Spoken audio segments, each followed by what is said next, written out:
Chair would like to ask unanimous consent that the written statement of Mr. Representative Boucher be included in the record. Reserving the right to object. Yes. And Mr. Chairman, I will not object, but I would ask that you amend that unanimous consent request so that all members who have not yet given an opening statement have the opportunity to submit their statement for the record. The Chair certainly would want to accept that addition. Without objection, all members will be given an opportunity to insert an opening statement in the record. Hearing no objection, that'll be the order. Before calling up the bill, I want to recognize Mr. Barton for some questions and colloquy. Thank you, Mr. Chairman. I want to have a colloquy with you because this is a somewhat unique markup this week. So I'd like to get a sense, and that all members will have a sense of what your procedure is going to be. After we've completed opening statements today, is it your intention to actually convene the markup today or to postpone the actual markup until tomorrow? It's the Chair's intention to call up the bill and ask unanimous consent that it be considered as read, and then to offer an amendment in the nature of a substitute and ask that that be considered as read, at which point we would adjourn and reconvene tomorrow at 10 a.m. All right. When we reconvene tomorrow at 10 a.m., your manager's amendment in the nature of a substitute will be the pending business before the committee. Will it be open for amendment at any point, or will it be open for amendment title by title? It will be open for amendment at any point, but we would ask members to be prepared so that we can have an orderly procedure to be ready to offer amendments title by title. So to make sure I understand, while technically it's open to amendment at any point, it is your intention to start with Title I and then work chronologically through the title. I don't know what the last title in the bill is, but from Title I to Title 10, so to speak. That's correct. Okay. The tradition in the committee and the House is to alternate recognition between the minority and majority members for purposes of offering amendments. Do you intend to follow this alternating recognition pattern when we actually begin the amendment process? I will follow that tradition and alternate between the Democratic and Republican side for recognition for amendments with a couple of provisos. One, I would like to recognize members who have amendments to the title under consideration. And secondly, in order for members to have a full opportunity to debate the amendments and understand them, I would request that members have their amendments submitted to their colleagues at least 2 hours in advance. That won't preclude anybody from offering amendments, but it would give us a way to avoid surprise and to be able to discuss the proposed amendments in advance, and this would apply to both sides of the aisle. Mr. Chairman, I want to ask a clarifying question. Since it's going to be open for amendment at any point, you're going to ask that members follow chronological order in offering amendments starting with Title I. Let's assume that our first two amendments are to Title I. Once you start on a title, are you going to finish that title, or if a member who put in 2 hours in advance an amendment to Title III, would you go to that amendment and then come back to Title I? I would not bar anybody from going back to a title that's been so once we even responded to. If somebody puts an amendment at the desk that meets your 2 hour notification, so they get preference in order of recognition, but that amendment is to a latter title, once you fulfill that amendment, somebody could offer an amendment on Title I. In other words, you're not going to close titles out. We're not going to close titles out, but if members want to offer amendments to titles that we've already considered, they'll have to wait to the end of the bill. So we can at least proceed in an orderly way, title by title, but we will not bar members afterwards from going back to titles. We won't close out a title for further amendment. members will have an opportunity at the end of the markup to go back to those titles. All right, that's somewhat confusing, but you're not going to close out a title. But I'm not being argumentative. I just want to understand what the rules are going to be. Yes. You want members to have their amendments at the desk at least 2 hours in advance. While that's not a requirement of the committee, you've indicated that, and I accept that it's fair if members have a pre-notification to look at the amendments.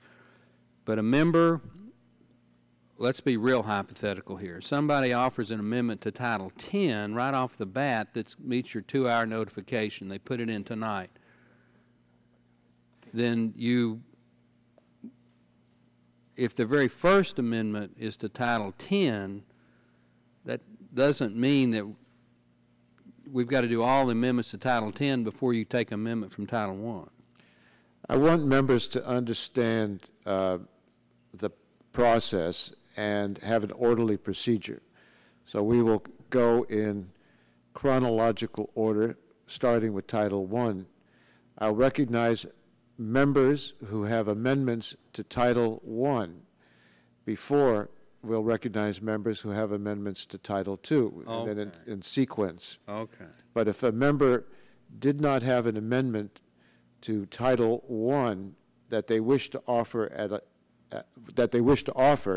we will not preclude them from doing it, but they'll have to wait till we processed all the titles in sequence. But your preference is to get as many of the Title I amendments done, Yes.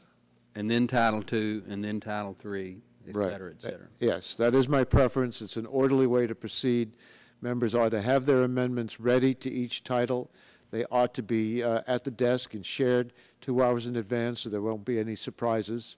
And then we'll just process the amendments in a way that I think will be both better order and more comprehensible as we consider the policies. Now, on your, what I call the guts of the bill, the cap and trade allowance mechanism and the free allowances versus the auction allowances, I'm not sure which title that is. I think it's Title III, but whichever title it is, we've not had a hearing on that title. So there are going to be a number of just basic fact questions to ask of counsel whenever that title comes up. What is your intention on recognition for members to ask fact-based questions about titles which have not been the subject of hearings in the hearings that have come so far before this markup? I will certainly provide opportunity for counsel to respond to questions and help members understand the bill. So as long as we're germane to the title and ask fact-based questions, you're not going to put a limit on that? I think members ought to be able to ask questions and be able to offer amendments and be able to debate the substance of the issues. And if it's done in a orderly way, I think that's very helpful. Okay. I think that's the extent of my questions, Mr. Chairman. I appreciate your indulgence in trying to clarify how you intend to process the markup. I thank you for those questions because I do want it to be as clear as it possibly can be so that we can proceed with the markup in a way that will allow members to have a full opportunity to understand the alternative proposals that would be made and to discuss them and to be able to consider them. Mr. Chairman? Yes. I have a question, Hall. Chair. Yes. When you asked the committee to consider H.R. 2454, consider it read, does that prevent any future opportunity to have it read, and would any member have the right to have it read if they made such request of the chair in the future? Well, once a proposal is considered as read, it's before us, and I don't believe there's a right to have it read thereafter. So if we agree that we consider it read now, then we have no right to ask for a reading in the future. on that particular amendment. That's correct.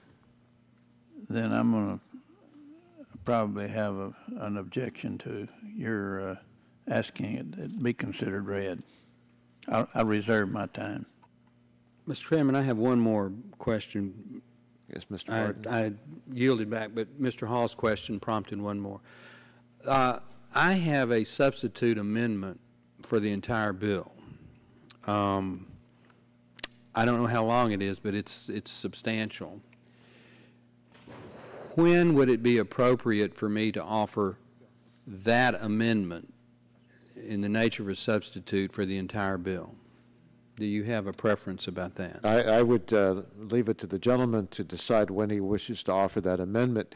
We'll have the bill. I will offer an amendment in the nature of a substitute. And at that point, if the gentleman wishes, he may offer his amendment in the nature of substitute. What if I do not wish?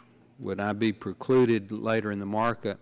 And I'm not playing a game here, but we have a complete substitute, and it's going to touch on many of the amendments that will also be offered individually. So I don't know whether it's appropriate to offer it at the very beginning or at the very end or somewhere in the middle. Well, I would prefer you offer it at the beginning. What I don't want to see happen is that you wait till Thursday late afternoon and then ask for a very, very, very long bill to be read when members want to proceed with the markup. Okay. Thank you, Mr. Chairman.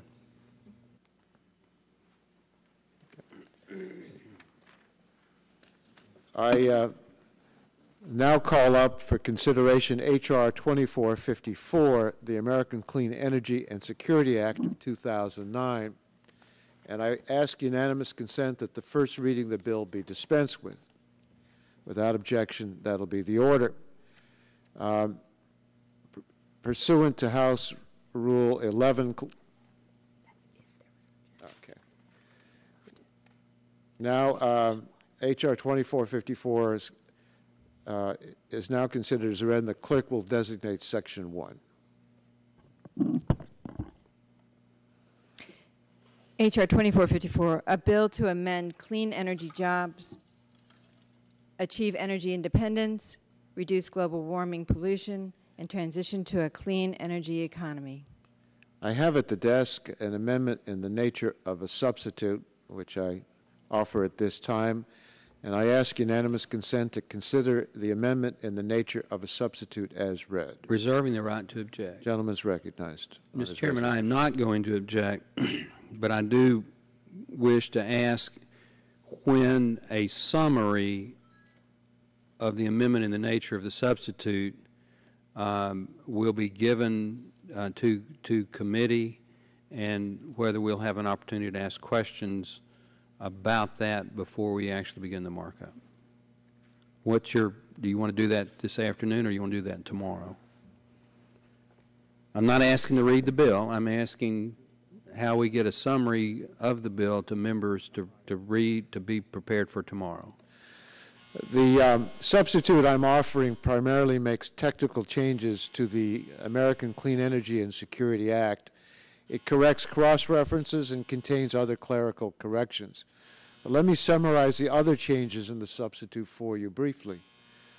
The substitute recognizes that we've reached agreement on a revised definition of biomass with... Mr. Chairman, I would ask that you suspend until the bells stop ringing so that we can actually hear you. Okay. The substitute recognizes that we reached agreement on a revised definition of biomass with a number of members who expressed concern about the prior definition, and I commend Representatives Stupak and Butterfield for their work on this language. Having worked our way through this issue in regard to the renewable electricity standard, the substitute applies the compromise definition to Title VII of the Clean Air Act and the Renewable Fuel Standard. The substitute revises provisions related to new source review under the Clean Air Act to clarify that these requirements would not apply going forward for greenhouse gas emissions from new or modified power plants and other sources. The substitute also includes a new section providing the Secretary of Transportation with the authority to establish an open fuel standard in the event that sufficient fuel volumes and infrastructure are expected to be available. I think these changes are common sense, and I would urge members to support the substitute, but that is the summary of the substitute. Mr. Chairman, continuing to reserve the right to object. I appreciate your verbal summary. My question still remains, is there a written summary of the change? Is there a written, I don't know, summary explanation that highlights those changes? And if so, can members on both sides have access to that sometime this afternoon so we can prepare for the markup tomorrow? I think that's a reasonable request, and we will make such a summary available to all members of the committee. Thank you. Then I... reserving the right to object. Gentleman's recognized on his reservation. Thank you, Mr. Chairman. Given your comments about reaching an agreement with members on your side of the aisle on the biomass provisions, I wonder if the chairman would perhaps provide for me the definition of old growth and mature forest stands as noted on page 11 of your your amendment, the nature of substitute, page 20, lines 11 and 12, so that those of us who weren't direct party to those negotiations perhaps could gain a more clear understanding of, on federal forest lands, what the definition of mature forest is, and same on old growth. I'd certainly be pleased to offer you the definition of the terms as we understand it. Do you have that? I don't have it at this moment, but we'll offer it. We will give that information to you after we've concluded our proceedings this evening. If I might, does council have that information? This isn't really the time to ask questions of the council. We're asking at this point whether the amendment and the nature substitute will be under consideration. I'm aware of that. And then we will, once it is under consideration, then questions may be asked. But you've raised a question, and we'll get the answer to you. I appreciate that, Mr. Chairman. Mr. Chairman, I remove my reservation. Without objection, the amendment and nature substitute is considered as read. We will meet tomorrow at 10 a.m. and consider amendments and questions and further discussions of the legislation before us. I would request that all members have their amendments ready to be offered at the appropriate place in the consideration of the legislation, and that it be shared with your colleagues 2 hours before the amendments are being offered. Mr. Chairman? Yes. Might I just ask what your intention is, knowing that we're going to have a couple of long days, how long you intend to go tomorrow night? I think members ought to be prepared to work late every single night the rest of this week. Is late John Boehner time at 9 o'clock, or is it Joe Barton time at midnight? If it's up to me, it'll be midnight. Never ask me to choose between two Republicans on the different points of view. Bring a sleeping bag. That concludes our business for today, and we will reconvene tomorrow at 10 a.m.